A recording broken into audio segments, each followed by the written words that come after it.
Welcome to the Missing Ledger.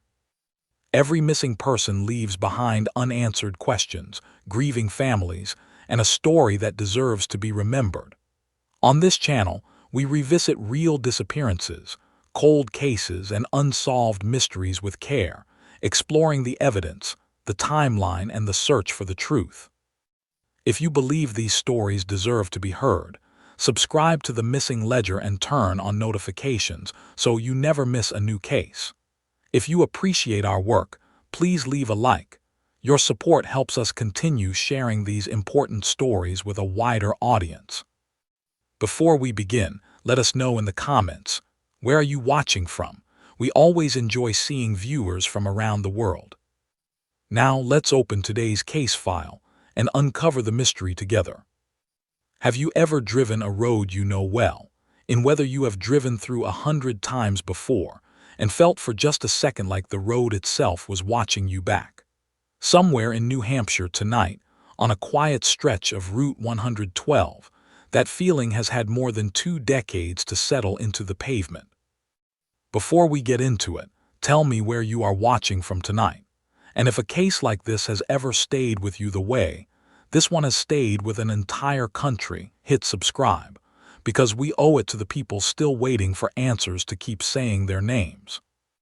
On the 9th of February 2004, a 21-year-old nursing student named Maura Murray drove north out of Amherst, Massachusetts, and by nightfall she had vanished so completely that more than 22 years later, no confirmed trace of her has ever been found. Not a body, not a bone, not a single verified sighting. She is, by almost any measure, one of the most thoroughly investigated missing people in the history of American true crime, and she remains, after everything, one of the least explained. Maura had grown up in Massachusetts, athletic and bright, the kind of daughter who volunteered at the nursing home where her mother worked because she liked sitting with older residents and listening to their stories. She had attended West Point for a period before transferring, eventually landing at the University of Massachusetts Amherst to study nursing, a path that seemed, from the outside, steady and forward-moving. Her sister Julie would later describe her as someone who would have blushed at any of the attention her disappearance eventually brought, because Maura had never done anything in her life to be noticed for it. But the weeks before February 9th were not steady at all. A few days earlier, driving her father's car in the small hours of the morning, Maura had struck a guardrail in Hadley, Massachusetts, causing nearly $10,000 in damage. There was no documented field sobriety test at the scene, which has fueled decades of speculation about what state she may have actually been in that night. Her father drove her back to his motel room, and a call was placed from his phone to her boyfriend at nearly 5 in the morning, a call whose contents have never been established. Investigators have never been able to prove that this earlier accident was connected to what happened 5 days later, but the timing has never stopped bothering the people who have spent years staring at this case, because it is hard to look at a young woman crashing 2 vehicles in the same week and not wonder if something deeper was unraveling underneath it. By her family's account, Maura had also been dealing with painful conversations about problems at home, conversations that had left her visibly upset in the days before she disappeared. None of this, investigators have been careful to say, proves anything about what came next. But it forms the emotional backdrop against which a mystery has been argued over for more than 2 decades, because when a young woman vanishes without a trace, people search not only the woods around the crash site but every fragment of her final week, looking for the sentence that might explain it all. On the morning of February 9th, just after midnight, someone searched online for directions to Vermont and to the White Mountains. Later that same day, Maura sent emails to her professors and to her employer, telling them that there had been a death in her family and that she would need to be away for a week. Her family has since said, plainly and repeatedly, that no such death had occurred. She withdrew $280 from an ATM.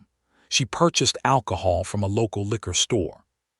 She packed her black 1996 Saturn with clothing, school books, running gear, birth control, and the accident paperwork from the crash 5 days earlier. And sometime that afternoon, she left campus and began driving north. Her sister Julie has pointed to that packing list again and again over the years as one of the case's most important details, because a young woman preparing to disappear on purpose does not typically take her textbooks and her accident forms with her. Those are the belongings of someone who expects to come back. And yet Maura told the people who depended on her that week that she would not be reachable, using a lie about a death in the family that gave her, whatever her actual plan was, a full week before anyone would think to look for her. At approximately 7:27 that evening, a resident of Haverhill, New Hampshire, heard the sound of a car colliding with a snowbank along Route 112. Maura's Saturn had gone off the road. A local school bus driver, a man named Butch Atwood, happened to be passing and stopped to check on her. By his account, she seemed shaken but not visibly injured. He offered to call for help. She told him she had already contacted roadside assistance and did not need him to call anyone. Records checked afterward showed no such call had ever been placed. Something about the exchange did not sit right with Atwood, because instead of simply driving away, he went home and called 911 himself, a decision that likely produced the only outside account we have of Maura Murray in the final minutes before she disappeared. Police arrived at the scene only minutes later, somewhere between 15 and 20 minutes after the crash was first reported. Maura was already gone.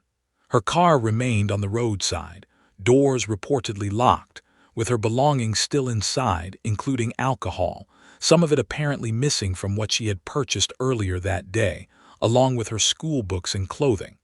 There were no confirmed signs of a struggle. There was no blood, no obvious forced exit, nothing that immediately told investigators they were looking at a crime scene rather than a strange, unexplained absence. One detail that has followed the case for more than 20 years is a rag that was found stuffed into the Saturn's tailpipe. Her father later explained that he had told her to place it there because the car had a pre-existing exhaust problem. An explanation investigators have never been able to disprove, but one that has never fully satisfied the online communities who have spent 2 decades combing over every inch of this case for hidden meaning. The search that began the next morning was, for the time and place, enormous. Tracking dogs picked up Maura's scent and followed it for roughly 100 yards before it stopped abruptly near the roadway, as though she had simply stepped into a vehicle and been driven away, or as though the cold and the wind had erased any further trail before the dogs could find it. Helicopters, ground search teams, and hundreds of volunteers combed the surrounding forests and fields in the days that followed. There was fresh snow on the ground that night and in the days after, and searchers found no footprints leading away from the crash site, a detail that has haunted investigators and armchair researchers alike, because it suggests either that Maura left the scene by vehicle, or that whatever happened to her happened close enough to the road that no long walk through open snow was ever required. In the years since, no confirmed phone calls, no bank transactions, and no verified sightings of Maura Murray have ever surfaced. She has not used a credit card. She has not been photographed. She has not, as far as any investigator has ever been able to establish, made contact with a single person who knew her before February 9, 2004. The theories that emerged in the absence of that contact have ranged from the mundane to the deeply unsettling. One holds that Maura, distressed and disoriented after the crash, wandered into the surrounding woods and succumbed to exposure in the winter cold. Her remains never recovered in terrain that includes dense forest, old mining features, and rugged hillside. Search efforts over the years, including cadaver dog searches of a nearby home's basement that turned up nothing, have never been able to confirm this theory, but they have also never been able to fully rule it out. And New England's backcountry has a long, grim history of keeping secrets in places searchers cannot easily reach. A second theory holds that Maura accepted a ride from a passing motorist in the minutes after Butch Atwood left the scene, and that whoever picked her up became responsible for whatever happened next. This theory has produced the most speculation and the most controversy, because it requires investigators to consider an unknown assailant operating on a rural road in a small window of time, someone who has, if this theory is correct, evaded any confirmed identification for more than 2 decades. A third theory, one Maura's family has firmly and repeatedly pushed back against, holds that she planned her own disappearance and walked away from her old life entirely, perhaps overwhelmed by the accumulating pressures of the week before. Investigators have said they have found no confirmed evidence supporting a voluntary disappearance, and her sister Julie has argued for years that a woman intent on disappearing does not typically pack birth control and accident forms into a car she plans to abandon on the side of a dark New Hampshire road in February. A fourth and darker theory holds that Maura was abducted shortly after leaving the crash site, whether by someone who happened upon her by chance or by someone who may have already known her before that night. That last possibility took on new weight in the years leading up to this video. According to reporting that emerged in 2024 and 2025, a fingerprint recovered from inside Maura's car, found on a CD or CD case, was matched years later to a man named Stephen Baldwin, a former West Point classmate who investigative journalist James Renner has reported had once been involved with Maura and had served as her advocate during a disciplinary review at the academy. Baldwin has publicly confirmed that his fingerprint was found in the car and has denied any involvement in her disappearance. He has not been charged with any crime connected to the case. The discovery reopened public debate about whether someone from Maura's past might have played a role in what happened that February night, though investigators have been careful not to confirm any conclusion beyond the fingerprint match itself. The Murray family has never stopped pushing for answers, and in recent years that effort has become louder and more organized. Maura's sister Julie has become the case's most visible advocate, building a following of hundreds of thousands of people on social media, launching a podcast dedicated to reclaiming her sister's story from decades of online speculation and misinformation, and speaking publicly, more directly than the family had in years past, about her belief that Maura most likely met with foul play after she vanished from that roadside. In February of 2025, marking 21 years since the disappearance, Julie Murray stood outside the New Hampshire State House alongside other families of missing and murdered loved ones, describing what it feels like to wake up every single morning for thousands of consecutive days asking the same unanswered question. That advocacy has coincided with real institutional change. New Hampshire's Cold Case Unit, once staffed by a single part-time investigator, expanded to 2 full-time investigators, a shift Julie Murray has cautiously welcomed, while insisting it still is not enough given the scale of unresolved cases across the state. The investigation itself has not gone quiet either. In December of 2025, the New Hampshire Attorney General's office confirmed publicly that investigators were actively using advanced investigative techniques that did not exist when Maura vanished in 2004, applying modern forensic tools to both existing evidence and new information as it arises. By February of 2026, on the 22nd anniversary of her disappearance, reporting indicated that investigators had incorporated facial recognition technology and LiDAR terrain scanning into the ongoing search, tools capable of identifying subtle abnormalities in the landscape that traditional ground searches might have missed entirely. The Cold Case Unit issued a statement marking that anniversary, saying plainly that decades may pass, but their determination to find answers for Maura's family does not diminish, and that they continue working daily with state and federal partners to pursue every credible lead. The New Hampshire Department of Justice has continued to describe Maura's disappearance as suspicious, a designation that keeps the case formally active rather than closed, even as the years accumulate. A spokesman for the department has said publicly that while officials understand and appreciate the public's intense interest in this case, premature or speculative disclosures could hinder the investigation, and that anyone with credible information is urged to come forward directly rather than through the sprawling online ecosystem of forums, podcasts, and amateur investigations that has grown up around Maura's story. That online ecosystem is itself part of what makes this case so unusual.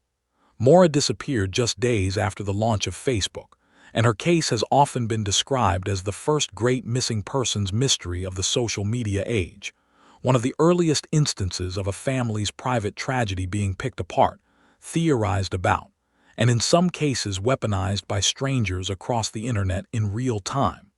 That attention has cut in both directions. It has kept resources and public pressure on a case that might otherwise have faded from memory, the way so many missing persons cases quietly do.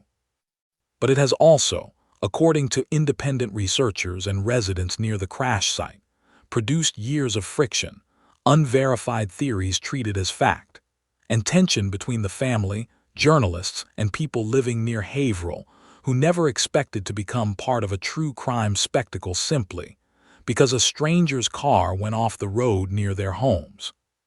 22 years on, the facts of that February evening remain almost exactly as strange as they were the night it happened. A young woman crashes her car on a quiet road. A bus driver stops, is told she does not need help, and leaves uneasy enough to call the police himself. Officers arrive within minutes to find the car empty, her belongings undisturbed, no blood, no struggle, no footprints leading away through fresh snow, and no trace of her ever again.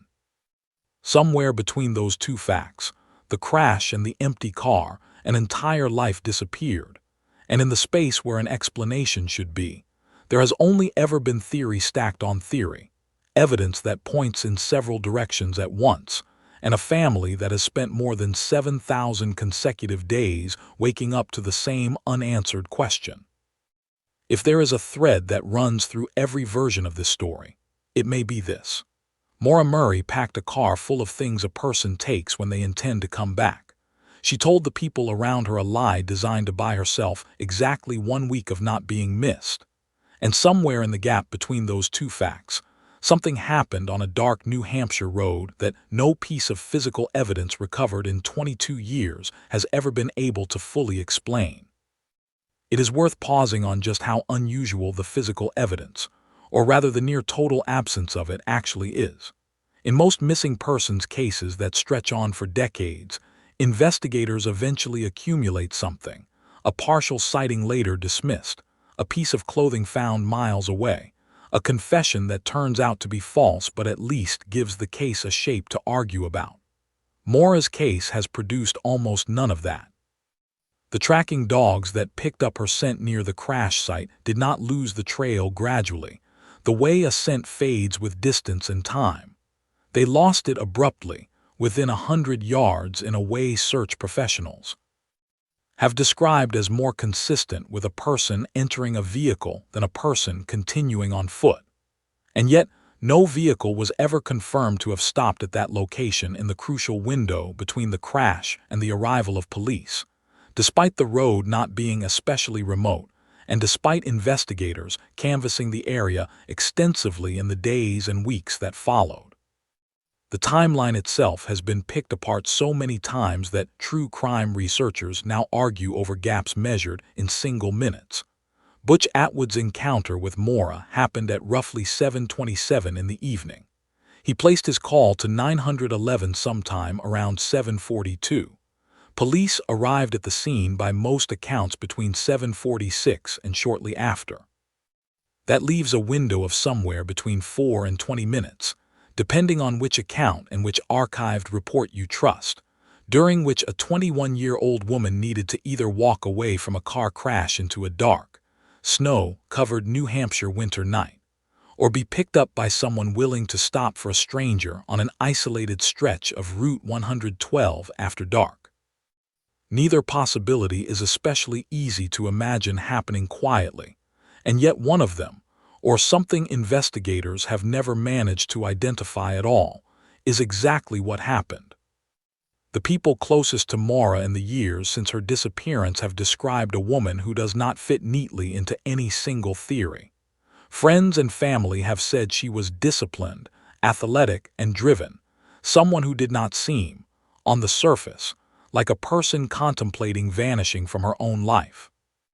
But those same people have also acknowledged that the week before she disappeared showed a young woman under a strain that none of them fully understood at the time, caught between family pressures. An earlier car accident she did not report to police in the way procedure would normally require, and whatever conversation with her sister had left her visibly shaken in the days beforehand. Investigators have spent 2 decades trying to determine whether that strain explains a spontaneous decision to run, or whether it is simply the ordinary noise of a hard week that happened, by tragic coincidence, to precede something far worse. The case has also become something of a case study in how the internet processes an unsolved disappearance. In the years immediately following 2004, a small community of amateur researchers, journalists, and true crime enthusiasts began combing through every scrap of public record connected to Maura's life, an effort that produced both genuine investigative progress and, at times, according to residents near Haverhill, a level of scrutiny that spilled over into harassment of people who had nothing to do with the case beyond living near where her car went off the road. Independent journalist James Renner published one of the most thorough accounts of the case in book form, and has continued reporting on it for more than a decade, including breaking the story of the fingerprint match to Stephen Baldwin. That reporting has not been without controversy of its own, with tension at various points between Renner, the Murray family, and other researchers over how the case should be discussed publicly, and who has the right to characterize what the evidence does and does not show. What almost everyone involved in the case agrees on, whatever their theory, is that Maura Murray's story became something larger than a single missing persons case almost immediately, and that the sheer volume of public attention has been, in different ways, both a resource and a burden. It kept the case active in the public imagination through 2 decades in which countless other missing persons cases quietly went cold and were forgotten. It also meant that Maura's family had to grieve in public, in real time, while strangers debated whether their daughter and sister had run away from her own life, a possibility Julie Murray has spent years pushing back against with the same argument every time, that a woman does not pack birth control and unfinished coursework into a car she plans to walk away from forever. The most significant recent development in the case is not a single dramatic discovery, but a shift in how seriously the state itself is treating it. For much of the case's history, resources were limited, and progress depended heavily on the persistence of private investigators the family hired themselves, including a former police chief brought on specifically to keep pressure on leads that state resources could not fully pursue. The expansion of New Hampshire's cold case unit, and its public confirmation that it is now applying facial recognition and LIDAR terrain mapping to the investigation, represents the first time in years that the state itself has signaled the case is being actively reworked with tools that simply did not exist in 2004, rather than being revisited only when a new tip forces a fresh look. None of that guarantees an answer. Cases with this little physical evidence, this much elapsed time, and this much public noise surrounding them are notoriously difficult to close even with modern forensic tools, because technology can only do so much when there is no biological evidence, no confirmed crime scene beyond a roadside, and no consistent witness account of what happened after Butch Atwood drove away. But it does mean that, 22 years later, the case has not settled into the kind of quiet neglect that swallows so many long-term missing persons files. Someone is still looking.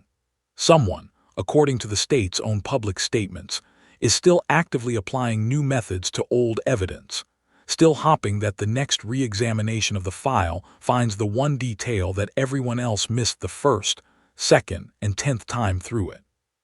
For Maura's family, the passage of time has not changed the shape of what they are asking for, even if it has changed how they talk about it publicly.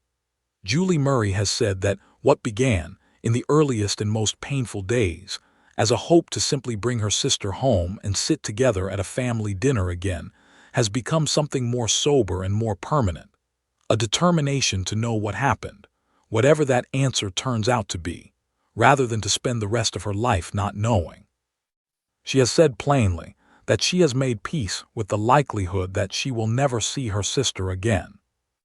She has also said, just as plainly, that she has never once decided she needs to be at peace with never having an answer at all, and that distinction between accepting a loss and accepting silence is what has kept her, and a growing coalition of other families with missing loved ones across New Hampshire, standing outside the State House year after year, asking the same question in slightly different words each time. If there is a lesson in Maura Murray's case for anyone watching this from far away, it may be less about the specific mechanics of what happened on Route 112 in February of 2004, and more about what happens to a family and a community when an answer simply refuses to arrive. 22 years is long enough for a missing infant to become an adult, long enough for an entire childhood to be lived out somewhere Maura Murray never got the chance to see, long enough for the technology used to search for her to become almost unrecognizable compared to what existed the night she vanished. And still, at the center of all of it, is one unchanged fact. A 21-year-old nursing student got into her car on a February afternoon, drove north for reasons she never fully explained to anyone, and by nightfall had become one of the most searched for, argued over, and ultimately unexplained disappearances in the country's recent history. The case remains open. It remains, in the state's own words, suspicious. And somewhere, very possibly, someone still knows exactly what happened to her. If that person is you, or if you have ever heard something that never felt important enough to mention, the New Hampshire Cold Case Unit is still listening, all these years later, for the one detail that finally makes sense of the rest. This has been the story of Maura Murray. If her family's search for the truth means anything to you tonight, consider sharing this video. And if you have any information about her case, however small it may seem, please reach out to the New Hampshire Attorney General's office directly, because after 22 years, the people who love her are still waiting, and they have made it clear they are not going anywhere until they finally get an answer.